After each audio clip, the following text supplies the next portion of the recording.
Hello, everyone. It is dropped kickoff time for the first time in 2025, and it's fair to say Schmidt's hit the fan. Absolutely. Schmidt has hit the fan. And of course, if you are tuning in, it is an emergency broadcast. We usually, Nathan, it's becoming the norm. We have to do emergency broadcasts to kick off the year. And the emergency news is that Joe Schmidt, officially after months of speculation, will be departing the Wallabies after, albeit a slight extension, which is to the end of the Rugby Championship instead of the Lions tour. Um, Holy hell, it's some massive news, Natho. And of course, we also have Mr. Nick Hartman as well on the line, who I'll get to in a sec. But how are we doing? Yeah, well, look, it's just tradition at this point to start with some sad news like this or some emergency news, something like this. But yeah, look, this was probably what was expected as it sort of drew on. I mean, Joe, we'll probably get into it a bit later, but yeah, Joe's family situation is very complicated and it was always unfortunately going to be a short-term one, but given how the success came, we kind of hoped and prayed that we could just get a miracle, but miracles aren't real in rugby. That's what we've learned pretty quickly, and particularly being an Australian fan. So, yeah, we were left in this situation. It's pretty devo. It's like, I think it's fair to say that Schmidt had seemed to have done a rare thing that we thought that no coach could have done, which is actually really become completely endeared to the Australian rugby public, because it felt like an impossible thing. Mr. Hartman, my good sir, happy New Year! For everyone who is not watching the live stream, Mr. Hartman is outside drinking a glass of wine, smashing. Is it some rice? What are you smashing? Yeah, it's rice. What's the thoughts and feelings, opinions as our resident New South Welshman supporter? It's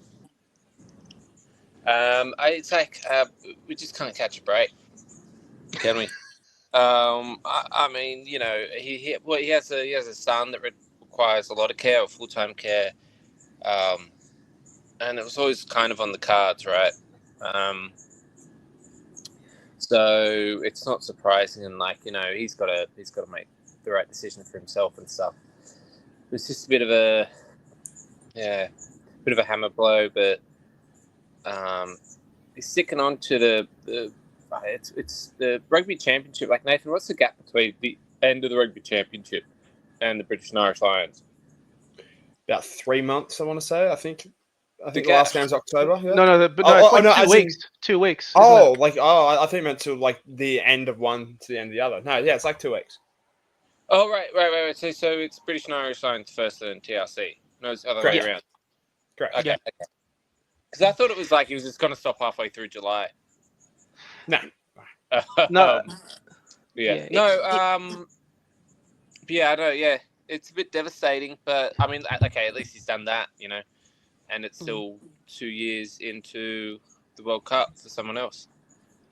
It does feel like, honest to God, that it felt inevitable. It kind of felt inevitable that there was going to be some extension of some sort of way as the calendar kind of came together. You know, seeing that there was only a 2-week gap between not only taking on the British and Irish Lions, the best of, you know, the home nations, but then immediately having to hop on a plane and go straight to play South Africa for back-to-back matches. I don't think there is a harder run of matches in rugby than that. Let's call it how it is, even by World Cup standards. So, you know, it kind of made sense that Schmidt would, in some way, shape, or form, continue, and the natural cutoff probably feels like after the TRC. But in this pod, we're going to answer a couple of really, really basic questions, effectively, given that, first of all, what has happened and what has been agreed to, effectively. Second of all, we're going to talk about what are the ramifications for the team. Third of all, we're going to say, will Schmidt be gone forever? Because there has been some stuff, you know, running around that Schmidt actually wants to potentially stay on in an advisory capacity for whoever. Obviously, it depends on who gets selected. And then, fourthly, as a final point, who do we think should be his successor? So, Nathan Williamson, rugby.com.au's Nathan Williamson himself, the man, Natho. What in fact has happened and what has been agreed to?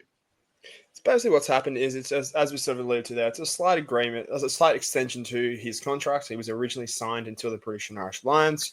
As we sort of alluded to there, that gap between the Lions and Rugby Championship means that any coach that was going to come on after that realistically didn't have a good enough runway to actually take care of it adequately and actually get the job done. So this sort of 2 to 3 month short extension has been agreed to.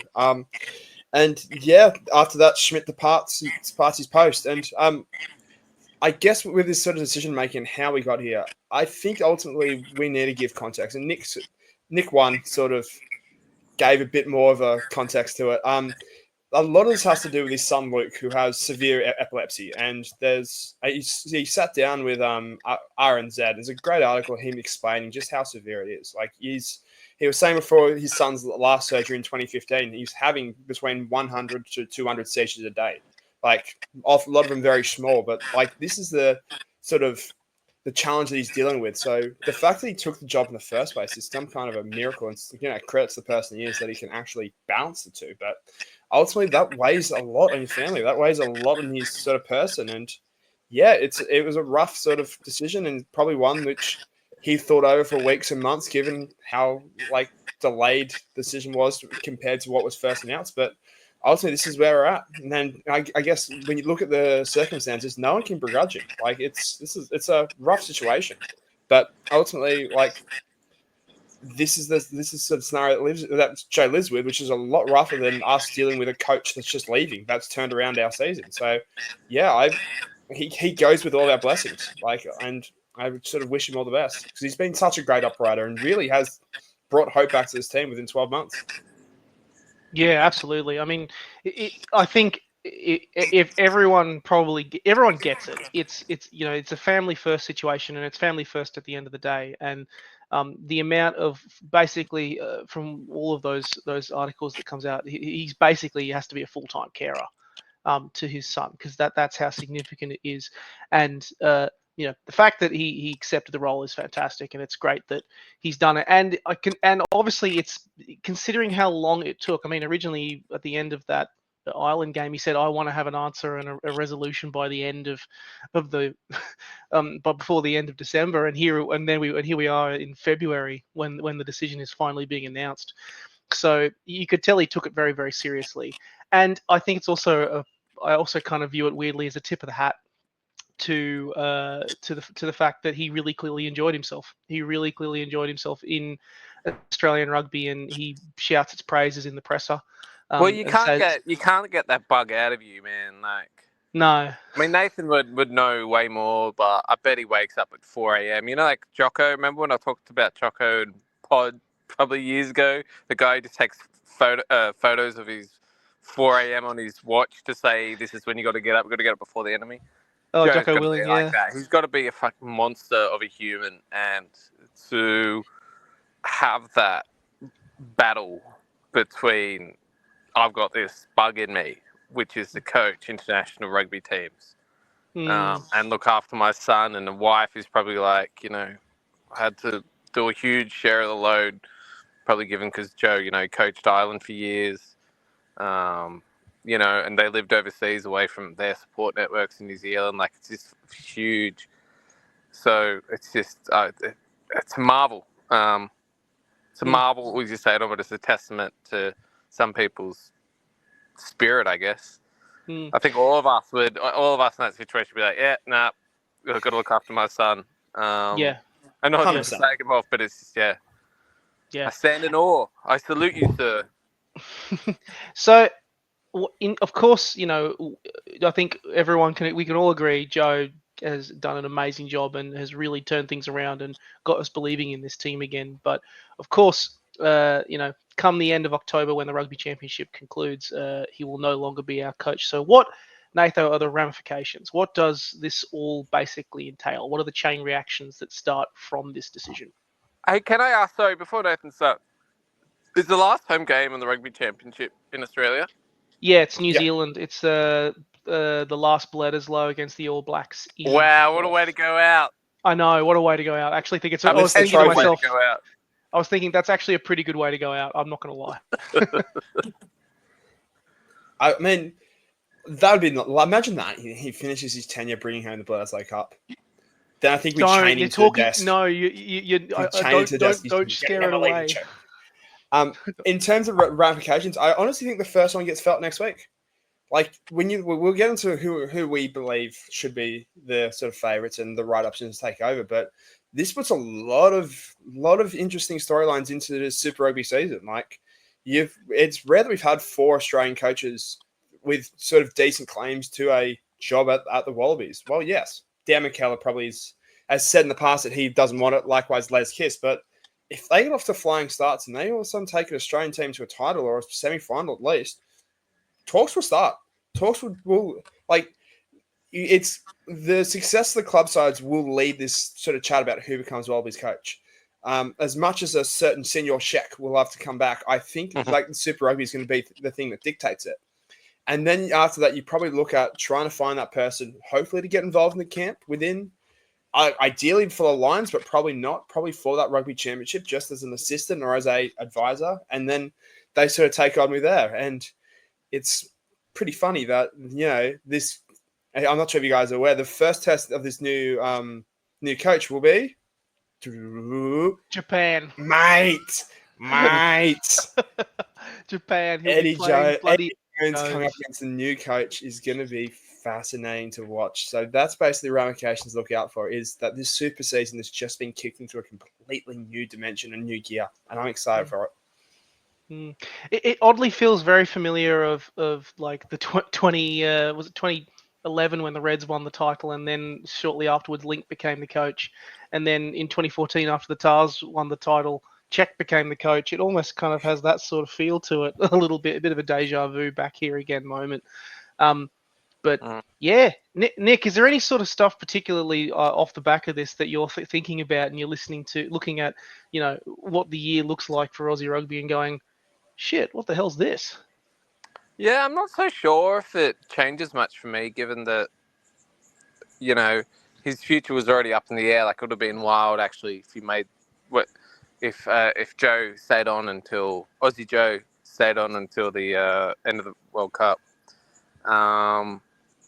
But I think probably my happy place would really be, like Dan McKellar. Like, it'd be stupid if he's in the Tars for a season, works wonders, and then gets picked to be Wallabies, and the Tars, which are basically every Australian second team, would have to restart again.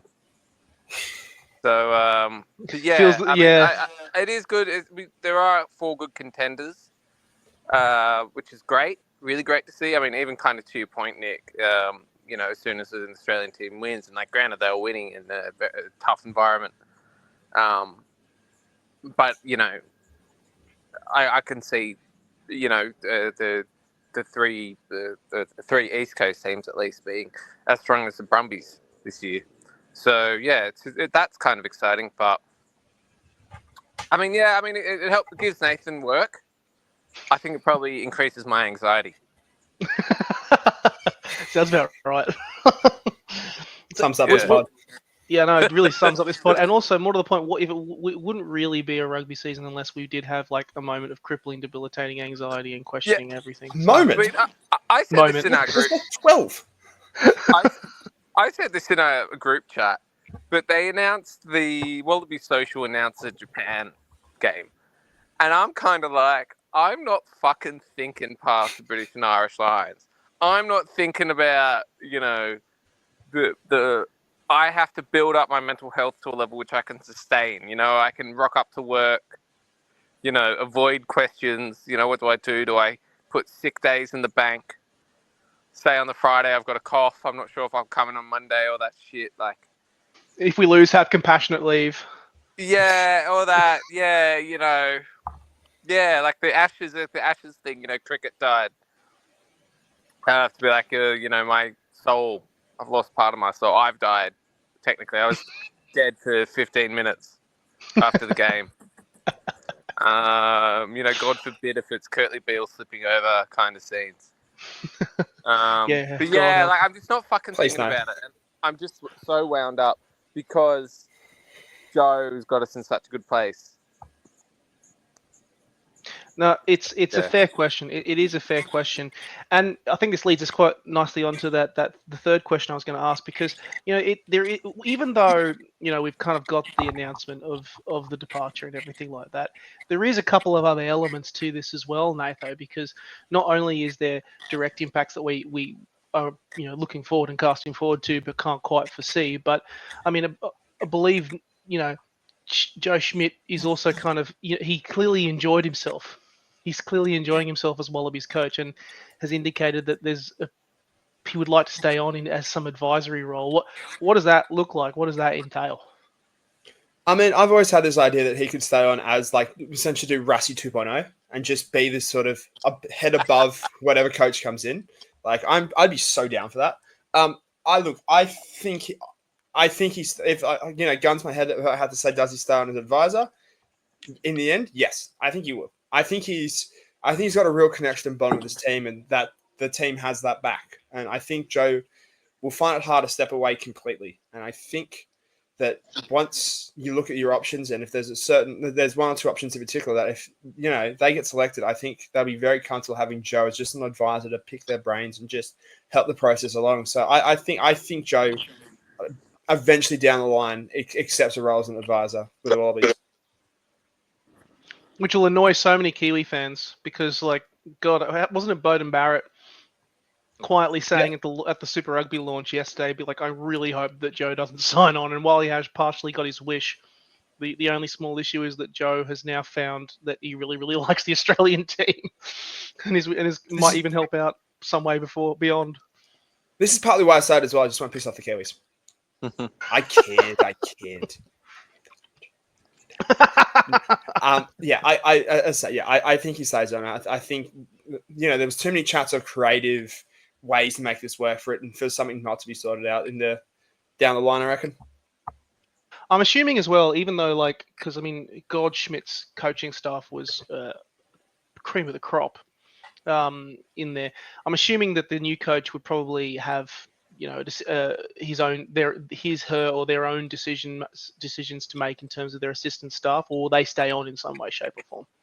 Probably new assistant staff. I mean, maybe a mix of both. Depends who gets in. If Les Kiss gets in, I reckon he'll drag most of his Reds guys with him. If say Larkin gets in, probably Laurie stays on, maybe Parling stays on, and then one or two come along with him. I think it just depends. It's a coach by coach basis, whoever they go with. Yeah, as long as the scrum doctor stays, I'm happy because the scrum's been so much better with him in. That's all I care about.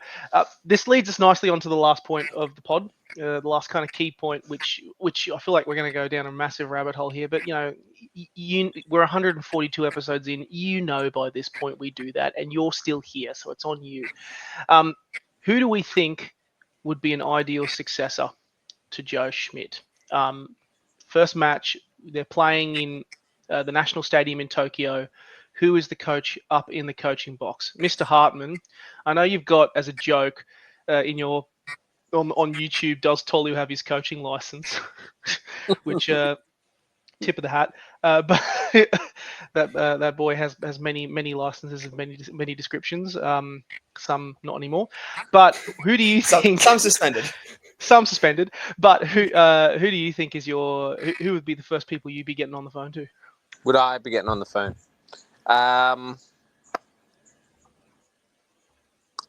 say Checker. No, I wouldn't.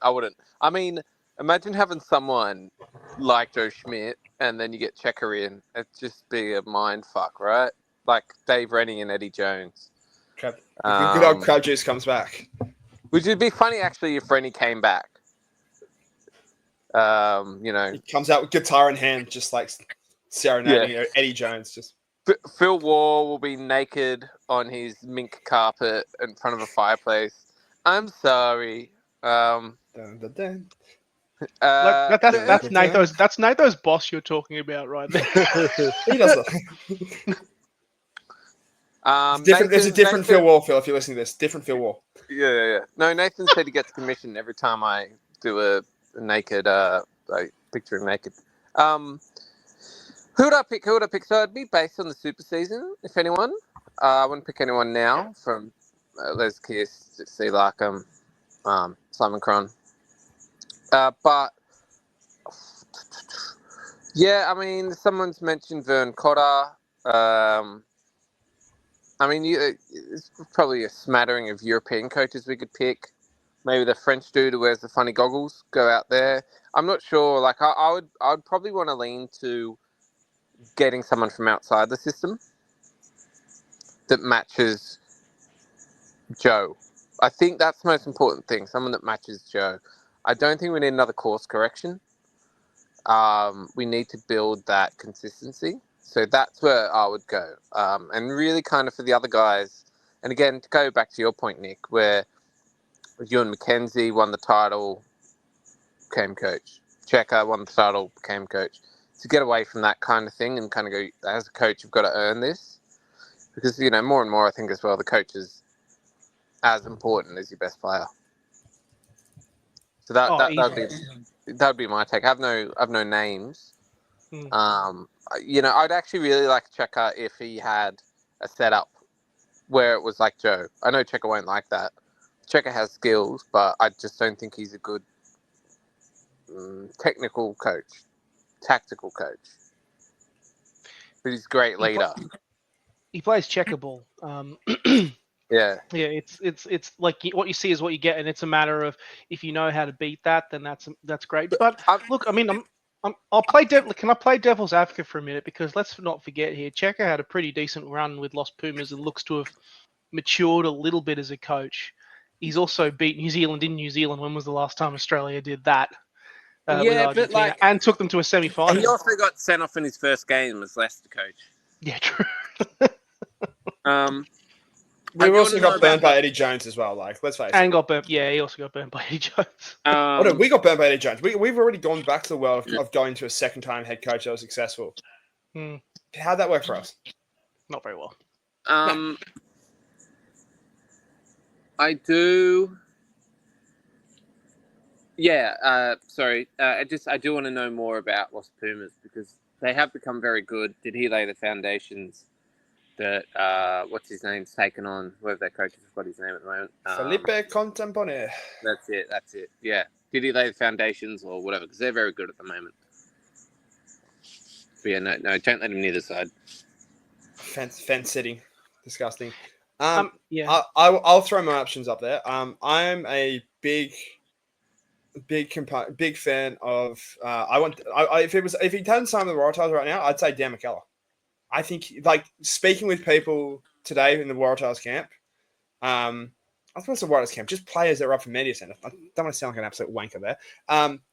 They basically, what they talked about is the standards that McKellar sets. And like Andrew Callaway said, that it's near identical to what Joe sets. Like the way his attention to detail and how he wants people to play. How he wants people to approach the game. And I think if you're looking for that sort of side of things, McKellar's your guy.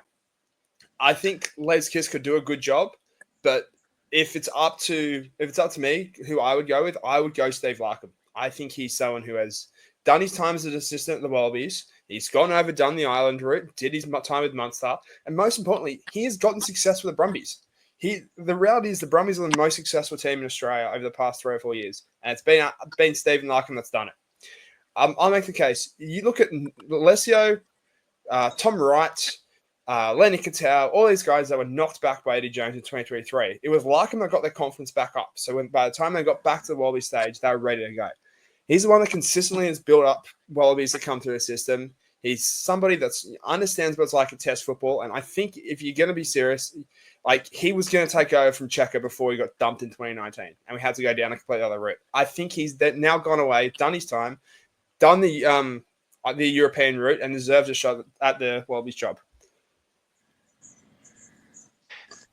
Yeah, it's a tough one because, like, on the one hand, I do agree with you because I think pulling an Australian coach, a coach from inside the system, I think is a great idea. I think for me it is a real. I don't, as much as I do think we like Dan McKellar and he has been in the international system for a while.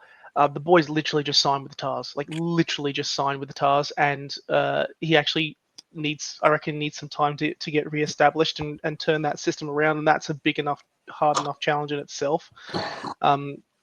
Working with them. So in my head, it's I think he just to look after the poor boy. I reckon just leave him off the list. It would really, if in Australia, it would really be a toss up between someone like Larkham, someone like Les Kiss, and even I'd argue someone like even an Andy Friend to throw in a curveball because of his international experience. What is Andy Friend up to at the moment? He's coaching the Brumbies women's side in Super Rugby women's. But he has a very good record. He's done stuff in Ireland. He's done stuff all over the world. He's done very well for himself. He was coaching Connacht. Yes. He's done a whole bunch of different stuff. So I like, on one hand, I would like to see Australian, like a coach like from the Australian system, but on the other hand, it's 2 years out after the Lions tour from a World Cup. It's 2 years out, effectively. It's a bit of a weird one. It's a bit of a curveball. I don't think we should get a checker, but someone. It's kind of a merger of both Natho and Nick's points. It's like, I like the idea of we need someone similar to what Schmidt was doing and working with, who can work us, who can keep that progression going. I'm thinking of someone like a Yarks Neneba, like the former Springbok coach. I'm thinking someone, I know, which is a very left field choice. I'm thinking someone like in Australia, the best option would be Les Kiss in that regard, because similar system, similar work process, and he would be my pick over Larkham. I'd make the argument if we wanted to continue down that particular route. I'd also think someone like, even though I know he's literally just become head coach of the Highlanders, but Jamie Joseph had been touted before, a couple of years ago. Might even throw him in there. Has he done? Yeah. He was Highlanders coach and then did Japan. Now he's come back to the Highlanders. Yes, he did. Yeah, that's what he's done. Could he not get a gig in Europe? And if all else fails, we can just get Jake White. Oh shit! What's he up to? I think there'd be enough international options on the table. It really kind of depends if it's just for 2 years. Would it be a gun for hire situation, or if it's someone who we consider a long-term 5-6 year prospect as coach, because that would change the schedule that would change who you're looking for considerably. I don't think I wouldn't want a gun for hire, because we did that with Eddie. We kind of. Can we wait for the All Blacks to fire Scott Robertson? He's basically an Australian. Yeah. He's an Australian in a Kiwi's body. Like, let's just wait for him to make that dumb decision and just Ian Foster. Make Andrew Ian Johns. Foster. Let's get Fozzie in. Do you know what? I reckon Robbie Deans, he would be a good Australian coach. Sorry, can I say something? I was trying to say what I thought was a funny joke, but anyway, on that point of the joke I was trying to make, it was good. It was good. Yeah, Kitty's got claws. Bitch. Isn't it kind of weird that Scott Robinson's really good friends with Andrew Johns? And like, how many rugby coaches are good friends with anyone from rugby league here, apart from like Checker? You know what I mean? The overlap's pretty consistent. But it's almost like because it's rugby league, they can't be friends. We quite literally, Les Kiss played league. That's like the biggest. Yeah, it's a club. Is Gordon Tallis rocking up to Reds training? You know what I mean? I'd love to say that. That'd be pretty fun. Because you guys know that like Andrew Johns and Thingy surf together. And Andrew Johns apparently said to Robertson, like, "Oh, where's Richie?" Yeah, Richie Moana, yeah. Because he wasn't He's getting in his ear about selections. Yeah.